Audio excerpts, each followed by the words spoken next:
এবার ফিনিশের সৌজন্যে ব্যস্ত খামারি।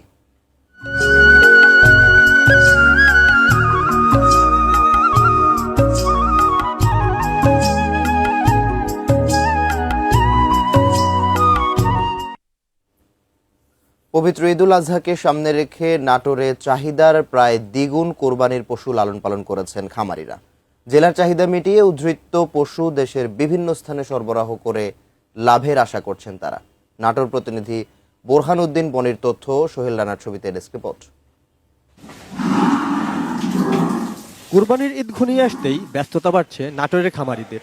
জেলার গুরুদাসপুর, বড়াইগ্রাম ও সদর উপজেলা সহ বিভিন্ন এলাকায় গড়ে ওঠা ২১,৩৭৪টি খামারে এবছর মোট ৪,৭৫,৪৪৭টি গরু লালন পালন করা হয়েছে। এসব খামারে ২ লাখ থেকে ২০ লাখ টাকার গরু রয়েছে। ছোট গরু নেই বললেই চলে। প্রাকৃতিক খাবারে গরু লালন পালন করায় নাটোরের গরুর আলাদা সুনাম রয়েছে সারা দেশে। দেশের বিভিন্ন স্থান থেকে ক্রেতারা খামারে এসে পছন্দের কোরবানির পশু কিনে নিয়ে যান। তবে এবার পশু খাদ্যের দাম বেড়ে যাওয়ায় খরচও বেড়েছে, ফলে লাভের পরিমাণ কম হতে পারে বলে আশঙ্কা তাদের। যদি এই বছর গরু না বেচতে না পারি, তাহলে গরু আমাদের জন্য একটা বিশাল বোঝা হয়ে যাচ্ছে।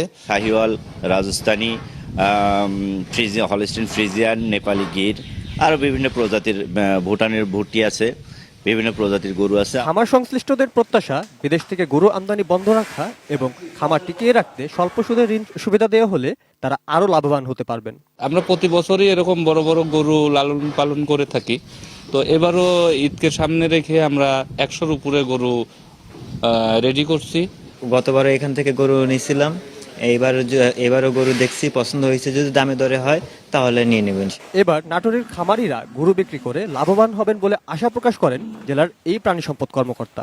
আমরা তাদেরকে নিয়মিত ভ্যাকসিনেশন, ডিওয়ার্মিং এগুলো দিয়ে থাকি। আমাদের এই হৃষ্টপুষ্ট খামারের কেউ যদি মনে করে যে আমরা ঋণ নিব, এই ঋণেরও ব্যবস্থা আছে। Roni Hossain, desk report, ATN news.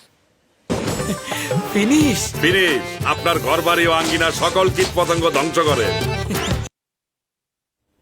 মশা, মাছি এবং জীবাণুমুক্ত পরিবেশের জন্য ফিনিশ স্টেবল ব্লিচিং পাউডার ও ফিনিশ লিকুইড ব্যবহার করুন।